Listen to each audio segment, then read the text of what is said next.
Olá, vamos falar sobre o Espiritismo? Eu sou Débora Rabelo, aqui dos Amigos de Nosso Lar, trazendo a você a ciência, filosofia e religião. Desde já convido você a conhecer este canal, clicar no sininho, dar seu like, comentar os vídeos e me ajudar a divulgar este canal de luz. Chegamos então ao capítulo 17 do Evangelho segundo o Espiritismo, intitulado Sede Perfeitos. Se você não assistiu aos vídeos anteriores, convido você a estar acessando e também buscando a leitura passo a passo do seu Evangelho segundo o Espiritismo para melhor estar refletindo a respeito das questões. Capítulo 17, então, Sede Perfeitos. Primeira mensagem. Caracteres da perfeição. Então vamos à leitura e comentário. 1. Amai os vossos inimigos, fazei o bem àqueles que vos odeiam e orai por aqueles que vos perseguem e que vos caluniam, porque se não amais senão aqueles que vos amam, que recompensa com isso tereis? Os publicanos não fazem também? E se vós não saudardes senão vossos irmãos, que fazeis nisso mais que os outros? Os pagãos não fazem também? Sede perfeitos. Sede, pois, vós outros perfeitos, como o vosso Pai Celestial é perfeito. São Mateus, capítulo 5, versículos 44, 46, 47 e 48. Item 2. Uma vez que Deus possui a perfeição infinita em todas as coisas, esta máxima, sede perfeitos como o vosso Pai Celestial é perfeito, tomada ao pé da letra, pressuporia a possibilidade de se atingir a perfeição absoluta. Se fosse dado à criatura ser tão perfeita quanto o Criador, ela tornar-se-lhe-ia igual, o que é inadmissível. Mas os homens aos quais Jesus se dirigia não teria compreendido essa nuance. Ele se limitou a lhes apresentar um modelo e lhes disse para se esforçarem, para alcançá-lo. É preciso, pois, entender por essas palavras a perfeição relativa, aquela da qual a humanidade é suscetível e que mais se aproxima da divindade. Em que consiste essa perfeição? Jesus o disse: amar os inimigos, fazer o bem àqueles que nos odeiam, orar por aqueles que nos perseguem. Ele mostra, assim, que a essência da perfeição é a caridade em sua mais larga acepção, porque ela implica a prática de todas as outras virtudes. E a espiritualidade encerra esta mensagem dizendo para nós, como último ponto, última frase: o amor ao próximo, levado até ao amor dos inimigos, não podendo se aliar com nenhum defeito contrário à caridade, é, por isso mesmo, sempre um indício de maior ou menor superioridade moral. De onde resulta que o grau de perfeição está na razão direta da extensão desse amor. Por isso, Jesus deve ter dado aos seus discípulos as regras da caridade naquilo que ela tem de mais sublime. Disse-lhes: sede, pois, perfeitos como o vosso Pai Celestial é perfeito. Então, nessa mensagem aqui, a espiritualidade vem nos chamar a atenção de que a perfeição absoluta nós não alcançamos nesta encarnação, tranquilamente não. No estágio atual em que estamos, neste planeta que estamos, também não. Mas nós podemos nos espelhar na perfeição de Deus, na evolução do nosso irmão Jesus Cristo e buscar nos assemelharmos nas suas virtudes, tentando amar ao próximo sempre que possível. Por quê? Porque vai ter vezes que vamos falhar, vão ter vezes que nós vamos desejar que a gente venha a receber todas as questões que nos fizeram de errado, porque nós somos imperfeitos ainda, e vamos desejar assim também que as mágoas sejam levadas ao pé da letra, que as tristezas sejam compensadas, e vamos estar dando vazão às paixões inferiores, ao que temos de errado, a nossa inferioridade. Mas cada vez que nós conseguirmos vencer isto e realizarmos uma prece para alguém que nos prejudicou, que falou mal de nós, na nossa frente ou não, e nós conseguirmos controlar a nossa língua, não falando e não retribuindo o mal com o mal, nós estaremos adquirindo esses caracteres da perfeição. Estaremos caminhando na direção do amor e da luz e estaremos deixando para trás a velha criatura cheia de defeitos, cheia de mágoas, de tristezas e de rancores, certo? Segunda mensagem: o homem de bem. O verdadeiro homem de bem é aquele que pratica a lei de justiça, de amor e de caridade, em sua maior pureza. Se interroga a consciência sobre seus próprios atos. Pergunta a si mesmo se não violou essa lei, se não fez o mal e se fez todo o bem que podia. Se negligenciou voluntariamente uma ocasião de ser útil, se ninguém tem o que reclamar dele. Enfim, se fez ao trem tudo o que quereria que se fizesse para com ele. Tem fé em Deus, em sua bondade, em sua justiça e em sua sabedoria. Sabe que nada ocorre sem sua permissão e se submete em todas as coisas à sua vontade. Tem fé no futuro, por isso coloca os bens espirituais acima dos bens temporais. Sabe que todas as vicissitudes da vida, todas as dores, todas as decepções, são provas ou expiações e as aceita sem murmurar. Dentre todas as outras qualidades, vamos dizer assim, quesitos trazidos pela espiritualidade, nesta mensagem do homem de bem, eles vêm nos trazer a importância da resignação, que é aquilo que nós não podemos mudar, aquilo que não cabe em nossas mãos fazer diferente. Se fizemos tudo o que estava ao nosso alcance para mudar alguma coisa e não foi possível, que nós aceitemos esta situação sem ficar murmurando, porque senão ela passará da mesma maneira, com a diferença que o fardo será dobrado, porque teremos o peso da amargura, o peso da revolta e o peso da decepção. Por isso, quando nós colocamos em Deus a fé naquilo que nós oramos, naquilo que nós pedimos todos os dias, confiando nisto, nós sabemos que seremos recompensados por isso, nós teremos a colheita disso. Nós iremos receber aquilo que nós pedimos, de acordo com as nossas necessidades. Se algo irá nos colocar a perder, é um bem para nós que isso não aconteça, que isso não venha a acontecer e que nós não alcancemos. E aquilo que nós não alcançamos nessa encarnação pode muito bem ser alcançado na outra. Mas basta que nós tenhamos a certeza da continuidade da vida, de um futuro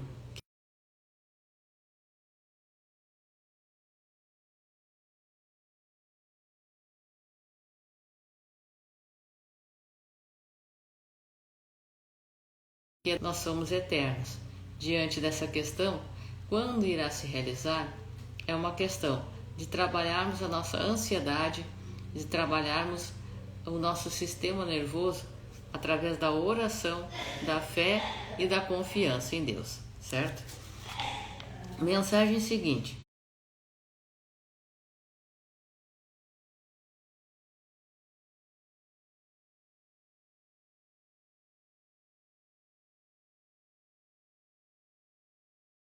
os bons espíritos.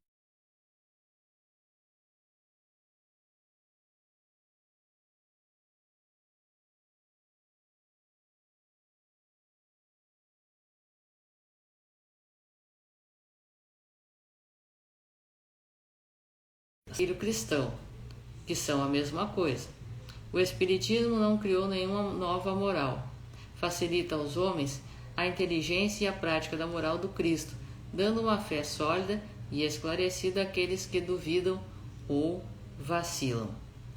Então, assim a espiritualidade vem nos dizendo, dentre todas as questões, e nos diz ainda: mas muitos daqueles que creem nos fatos das manifestações não compreendem nem as suas consequências, nem o seu alcance moral, ou, se as compreendem, não as aplicam a si mesmos. Há que se prende a isso? A falta de precisão da doutrina? Não, porque ela não contém nem alegorias nem figuras que possa dar lugar a falsas interpretações. Sua essência mesma é a clareza e é o que a faz poderosa, porque vai direto à inteligência. Nada tem de misteriosa, e seus iniciados não estão de posse de nenhum segredo oculto ou vulgo. E no final dessa mensagem, a espiritualidade nos diz: um é como o músico que se comove com certos acordes, ao passo que o outro não ouve senão sons. Reconhece-se o verdadeiro espírita pela sua transformação moral e pelos esforços que faz para domar as suas más inclinações. Enquanto que um se compraz em seu horizonte limitado, o outro, que compreende alguma coisa de melhor, esforça-se para dele se libertar e sempre o consegue quando tem vontade firme. Então, Kardec e a espiritualidade deixam bem claros aqui de que o verdadeiro espírita não é aquele perfeito, não é aquele que não comete erros de forma alguma, em nenhum instante, de jeito nenhum. Se nós tivermos que sermos perfeitos, nós não estamos nem neste planeta, estaríamos no planeta errado, ou estaríamos puramente à missão aqui, o que não é o nosso caso. Mas sempre que estivermos lutando através da fé, da oração, para vencermos as nossas más inclinações, nós estaremos na direção certa. Nós estaremos realizando esforços para vencermos as nossas más inclinações. E a vontade sincera, a vontade direta em domarmos essas más inclinações, faz com que nós elevemos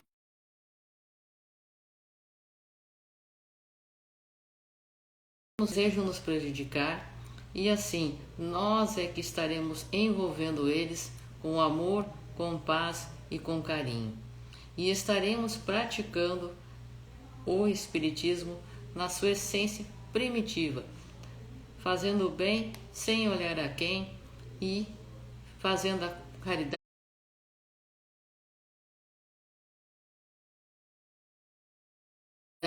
aonde ela se inicia em primeira questão, dentro do nosso lar, aonde nós temos muitas vezes os maiores desafetos e as maiores questões por vencermos. Parábola do semeador, mensagem seguinte.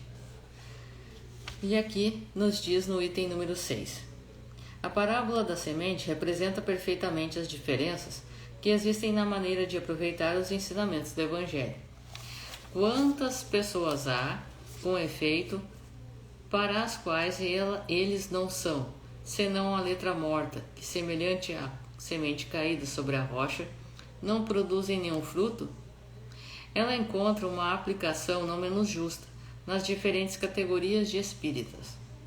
Não é o emblema daqueles que não se apegam senão aos fenômenos materiais, e deles não tiram nenhuma consequência, porque não veem neles senão um objeto de curiosidade. Daqueles que não procuram senão o brilho nas comunicações dos espíritos e não se interessam por elas, senão quando satisfazem a sua imaginação, mas que, depois de as terem ouvido, são tão frios e indiferentes quanto antes, que acham os conselhos muito bons e os admiram, mas deles fazem aplicação nos outros e não a si mesmos? Dos que, enfim, para quem essas instruções são como a semente caída na terra e produzem frutos? Então, assim, através desta parábola do semeador, nós vemos que algumas sementes caíram em terra boa, outras sementes caíram sobre os espinhos, algumas caíram sobre as pedras, mas de maneira alguma deixaram de ser semeadas. Muitas vezes, quando a espiritualidade tenta semear alguma coisa boa em nós, a nossa terra, o nosso espírito ainda se encontra muito endurecido, ainda mais próximo da animalidade do que da espiritualidade. e aquela semente seca e se desperdiça. Eles semeiam de novo e muitas vezes caem em meio aos espinhos que nós carregamos. Amarguras, tristezas, mágoas, ódio, rancor. Novamente, elas se perdem. E eles semeiam de novo.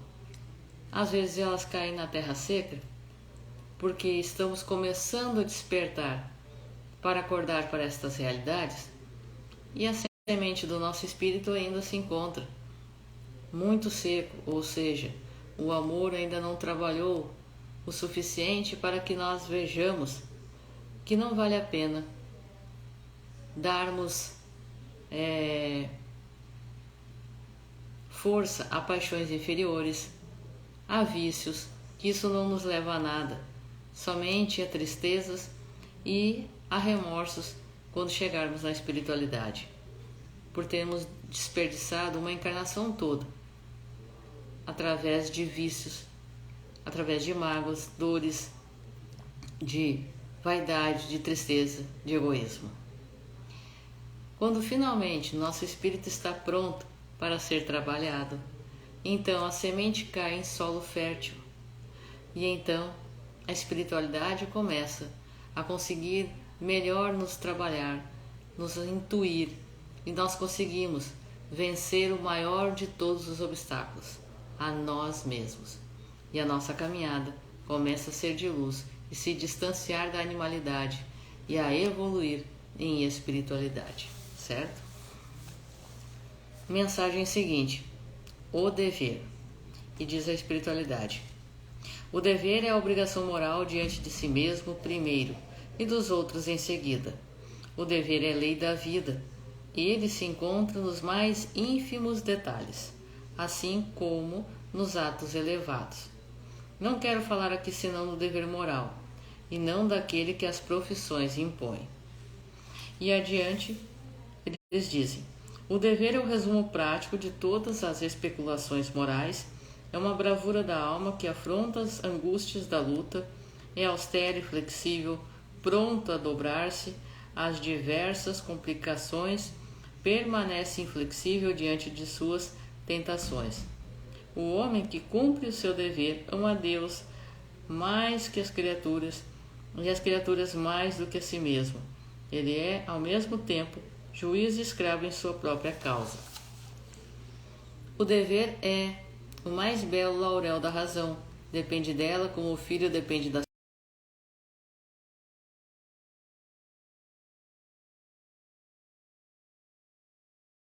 sua idade, não pode se subtrair, mas porque dá à alma o vigor necessário ao seu desenvolvimento.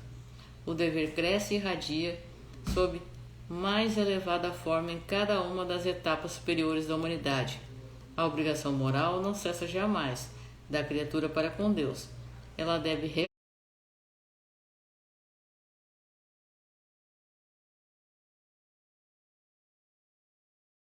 refletir as virtudes do Eterno, que não aceitam um esboço imperfeito, porque quer que a beleza da sua obra resplandeça diante dele. Lázaro, Paris, 1863. Então aqui nós temos como colocação pela espiritualidade o dever. E ao falar que o dever é lei da vida, ele se encontra mais nos ínfimos detalhes, assim como nos atos mais elevados, está dentro do nosso espírito, dentro da nossa consciência, o certo e o errado, aquilo que nós devemos fazer.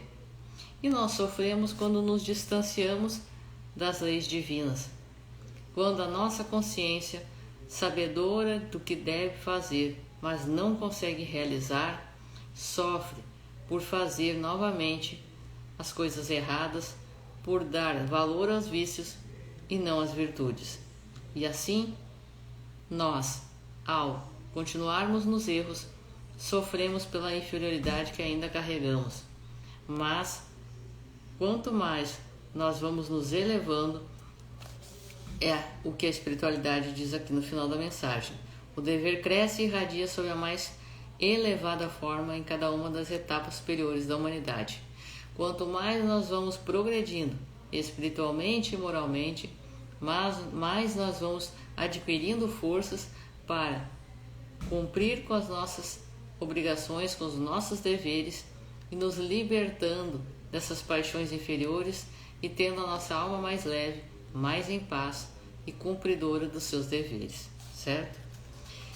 Então, a mensagem seguinte se reflete sobre o seguinte título: a virtude.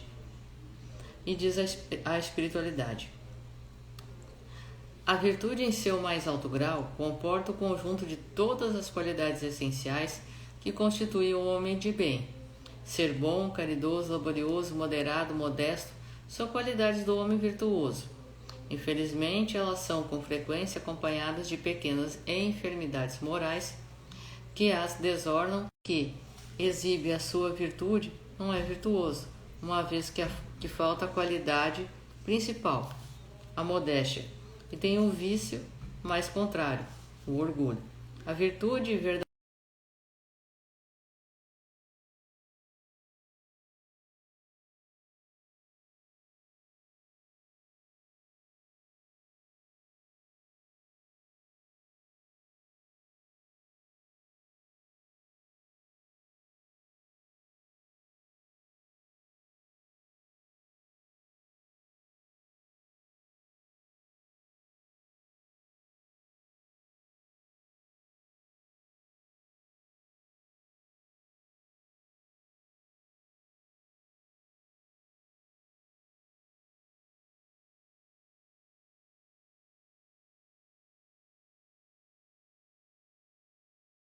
que foram dados como exemplo, eles amavam o próximo, muitas vezes mais à frente do que si mesmos.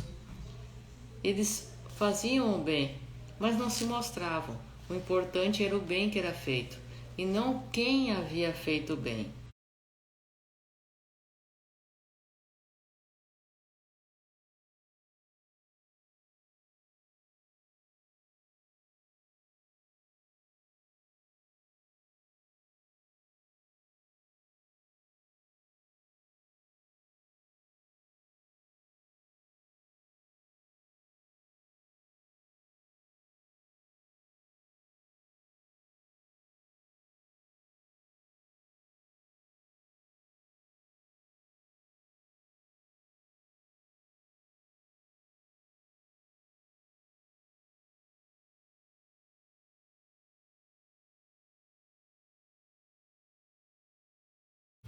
Nisso, eles deixavam que ficasse à mostra a prática e o bem realizado, mas não importava dizer: fui eu, fui fulano, fui ciclano.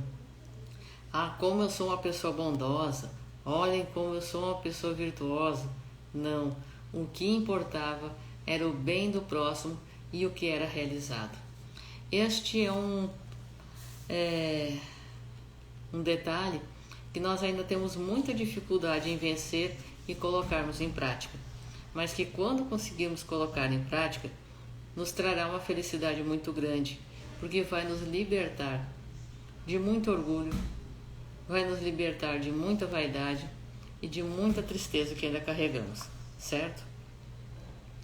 Mensagem seguinte, então: os superiores e os inferiores. E a espiritualidade aqui nos diz, então: a autoridade, da mesma forma que a fortuna, é uma delegação da qual serão pedidas contas àquele que dela se acha investido. Não creais que ela seja dada para lhe proporcionar o vão prazer de comandar, nem assim como o creem falsamente a maioria dos poderosos da terra, como um direito, uma propriedade. Deus, entretanto, prova-lhes suficientemente que não é nenhuma nem outra coisa, uma vez que ele as retira, quando isso lhe apraz. Se fosse um privilégio ligado à sua pessoa, ela seria inalienável. Ninguém pode, pois, dizer que uma coisa lhe pertence, quando lhe pode ser tirada, sem seu consentimento. E adiante a espiritualidade nos diz: o superior que está compenetrado nas palavras do Cristo não despreza nenhum daqueles que estão abaixo de si, porque sabe que as distinções sociais nada instituem diante de Deus. O Espiritismo lhe ensina que se o obedecem hoje, poderão lhe comandar ou poderão lhe comandar mais tarde, e que então será tratado como se tiver tratado ele mesmo. Se o superior tem deveres a cumprir, o inferior os tem, de seu lado, e não são menos sagrados. Se este último é espírita, sua consciência lhe dirá melhor ainda, que deles não está dispensado, mesmo quando seu chefe não cumprisse os seus, porque sabe que não se deve retribuir o mal com o mal, e que as faltas de uns não autorizam as faltas de outros. Se sofre em sua posição, diz a si mesmo que, sem dúvida, mereceu-a, porque talvez ele mesmo abusou outrora de sua autoridade e deve sentir a seu turno os inconvenientes daquilo que fez os outros sofrerem. Se está forçado a suportar essa posição na falta de achar uma melhor, o Espiritismo lhe ensina a nela resignar-se como sendo uma prova para sua humildade necessária para o seu adiantamento. Sua crença o guia em sua conduta, age como quereria que os seus subordinados agissem para com ele se fosse chefe. Por isso mesmo é mais escrupuloso no cumprimento de suas obrigações, porque compreende que toda negligência no trabalho que lhe está confiado é um prejuízo para ele, para aquele que o remunera e a quem deve seu tempo e seus cuidados. Numa palavra, ele é solicitado pelo sentimento do dever que lhe dá a sua fé e a certeza de que todo desvio do caminho reto é uma dívida que será preciso pagar cedo ou tarde. Então, nós vemos, através dessa mensagem da espiritualidade, que tudo é temporário. Aquele que hoje pode estar num patamar de superioridade aqui na Terra, comandando situações, serviços, ou que esteja direcionando uma família, vamos dizer assim, amanhã ou depois pode estar sendo subordinado, pode vir como aquele que recebe ordens, aquele que é direcionado dentro de uma família para desenvolver a humildade destas maneiras, com estas obrigações e responsabilidade. Por isso que é temporário, tudo aqui na Terra é temporário. Se uma vez estamos como superiores, podemos estar como inferiores em outro momento e assim por diante. Mas, quando alcançamos um patamar de evolução moral e espiritual, todas essas questões são passageiras, muito mais ainda, porque nós sabemos que faz parte de um aprendizado, de algo que necessitamos angariar para melhor fortalecermos e posteriormente desenvolvermos melhor as nossas missões a cumprir. Por isso, superiores e inferiores, somos um só, somos todos irmãos uns dos outros, e o mais certo é que a vitória de um é a vitória de outro, certo? Então chegamos aqui à penúltima mensagem deste capítulo, chamada O Homem no Mundo. Nos diz a espiritualidade: um sentimento de piedade deve sempre animar o coração daqueles que se reúnem sob os olhos do Senhor e imploram a assistência dos bons espíritos. Purificai, pois, os vossos corações, não deixei neles demorar nenhum pensamento mundano ou fútil. Elevai o vosso espírito até aqueles a quem chamais, a fim de que, encontrando em vós as disposições necessárias, possam lançar profusamente a semente que deve germinar em vossos corações e nele dar frutos de caridade e de justiça. Não creais, todavia, que em vos exortando sem cessar a prece, e a evocação mental, nós vos exortamos a viver uma vida mística que vos mantenha fora das leis da sociedade, em que estáis condenados a viver. Sacrificai-as com um sentimento de pureza que as possa santificar. Fostes chamados a entrar em contato com os espíritos de natureza diferente, de caracteres diferentes. Não choqueis nenhum daqueles com os quais vos encontrastes. Sede alegres, sede felizes, mas da alegria que dá uma boa consciência da felicidade, do herdeiro do céu, contando os dias que o aproximam da sua herança. A perfeição, mais adiante diz a espiritualidade, a perfeição está inteiramente, como disse o Cristo, na prática da caridade absoluta, mas os deveres da caridade se estendem a todas as posições sociais, desde a menor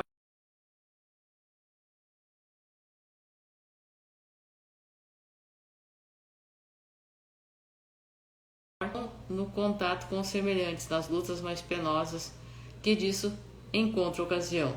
Aquele, pois, que se isola, priva-se voluntariamente do mais poderoso meio de perfeição.